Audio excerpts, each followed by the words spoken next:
कई बार हमारे दिमाग में ऐसे सवाल आते हैं कि मेरे जीवन के लिए परमेश्वर की इच्छा क्या है? मेरा उद्देश्य और बुलाहट क्या है? मैं परमेश्वर को प्रसन्न करने के लिए क्या कर सकती हूँ?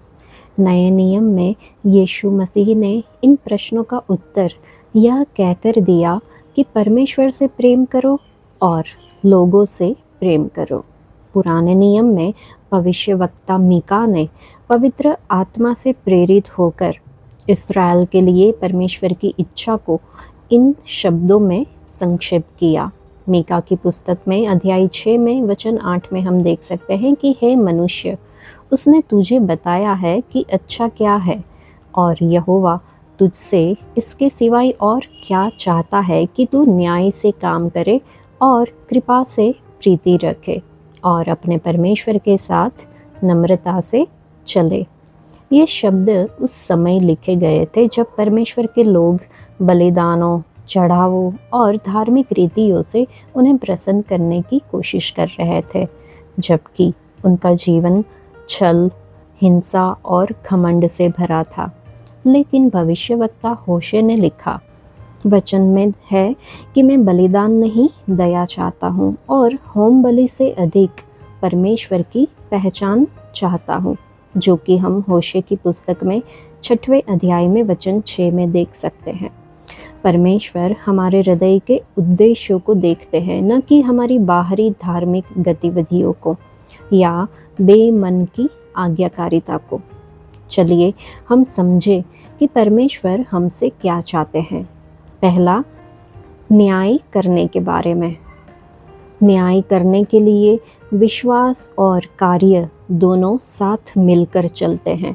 दुखियों की मदद करना, कमज़ोरों का बचाव करना, अपने मिलने वाले लोगों के साथ उचित व्यवहार करना और उनके लिए आवाज़ उठाना जो खुद नहीं बोल सकते।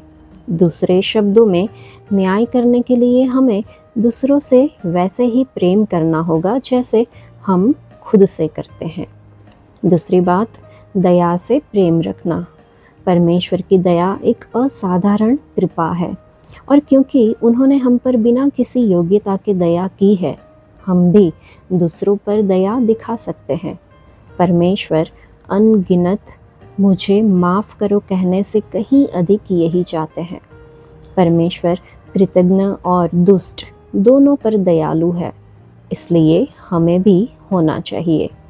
तीसरी बात, नम्रता से चलना। सीखने योग्य बनना, ढाले जाने योग्य बनना। याद रखें, आप और मैं परमेश्वर नहीं हैं, हमारी सीमाएं हैं। हमें एक सृष्टिकर्ता और उद्धारकर्ता की ज़रूरत है। हम केवल इसलिए यहाँ हैं क्योंकि परमेश्वर ने हमें बुलाया।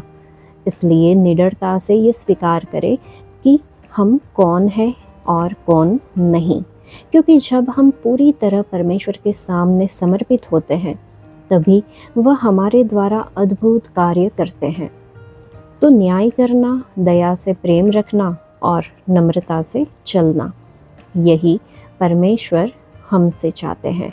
तो इस दुनिया में जो अन्याय, घृणा और अहंकार से भरी है, हम ऐसे लोग बने जो इन 3 बातों से पहचाने जाए।